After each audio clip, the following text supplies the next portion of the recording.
Grunden til, at blev konstrueret, var naturligvis, at folk havde svært ved at forstå hinanden, når de taler, ikke? Nu har jeg gået så meget på engelsk, så det er lidt svært at oversætte.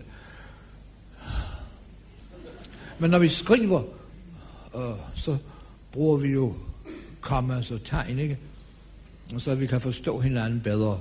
Hvis vi nu kan overføre det til vores tale, med kommas og udråbstegn og spørgsmålstegn og alt muligt, så kan vi måske forstå hinanden en lille smule bedre, når vi taler sammen. For eksempel et punktum vil være, det var meget bedre. En tankestreg. Et exclamation point, hvad hedder det? Udråbstegn. Ja, de kan jo det hele. Komma. Quotation er 2 kommas. Og hvis de kitehåndet.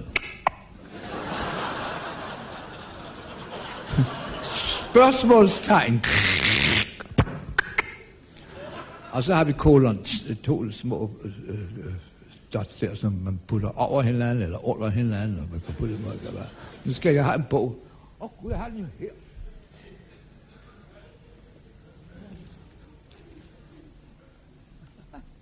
I det åbne vindue kom der pludselig lys. Skøn Else sad alene og tænkte kun på ét.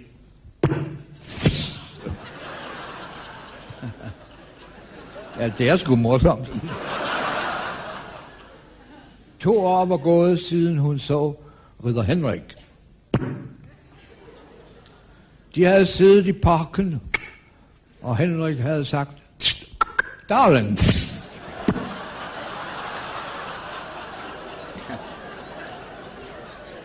Er dette første gang, du har elsket?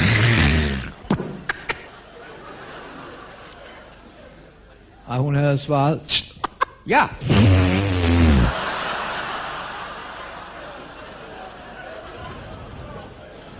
Men det er så vidunderligt, at jeg håber, det ikke bliver det sidste. Ja, nu bliver det også, hvor det er.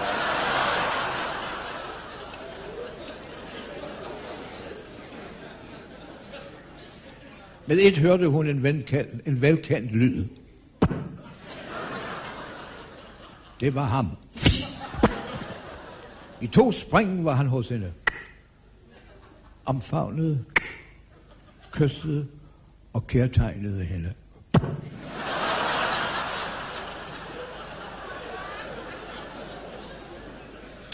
Henrik!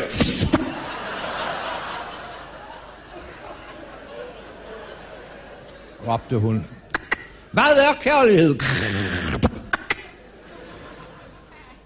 Ja, svarede han. Jeg kunne ikke leve uden.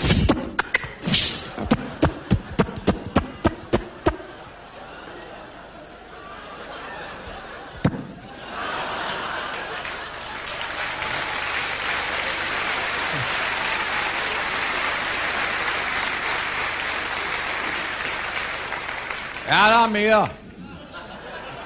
Men ikke meget. Pludselig var han væk. Hun hørte kun lyden af hans bortgalopperende hest. Nå ja.